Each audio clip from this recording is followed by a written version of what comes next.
Welcome to this week's Bible Topics discussion. We're glad you chose to join us today as we discuss the work of the Holy Spirit. Last week we talked about Jesus promising the Holy Spirit. We also talked about who the Holy Spirit is and how Jesus commanded his followers to wait for the baptism of the Holy Spirit. So this week we want to talk about the work of the Holy Spirit. In John chapter 16, verses 5 through 16, Jesus is talking to his disciples. He says, "Now I'm going to him who sent me. None of you asked me, 'Where are you going?' Rather, you are filled with grief because I have said these things. But very truly I tell you, it is for your good that I am going away. Unless I go away, the counselor, or advocate, will not come to you. But if I go, I will send him to you. When he comes, he will prove the world to be in the wrong about sin and righteousness and judgment. About sin, because people do not believe in me.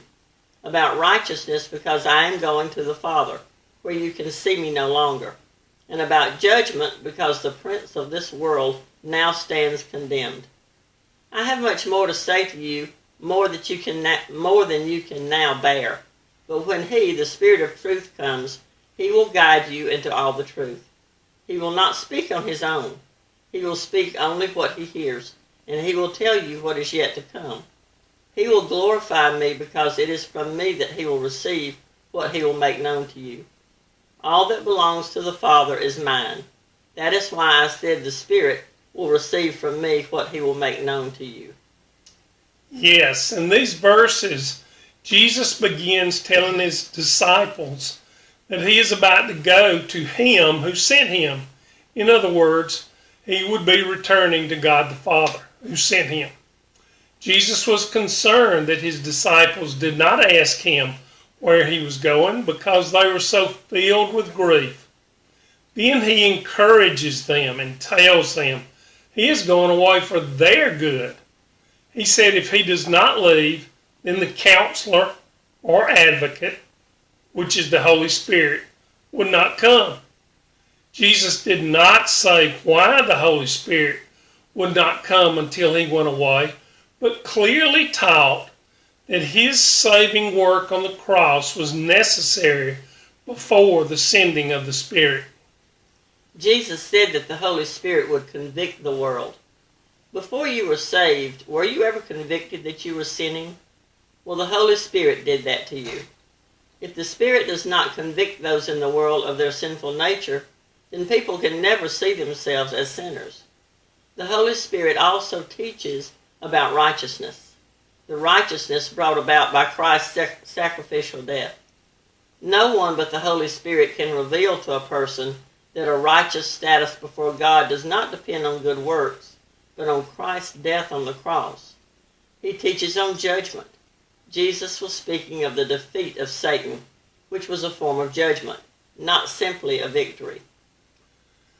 Then Jesus talks about how much more he has to say, but his disciples could not bear to hear it then. This could have meant that it was more than his disciples could understand or perform without the Spirit's help. Then Jesus comforts his disciples by saying that when the Holy Spirit, or the Spirit of truth, comes, he will guide them and us into all the truth. Jesus tells us that the Spirit will glorify him. The Spirit draws no attention to himself, but promotes the glory of Christ.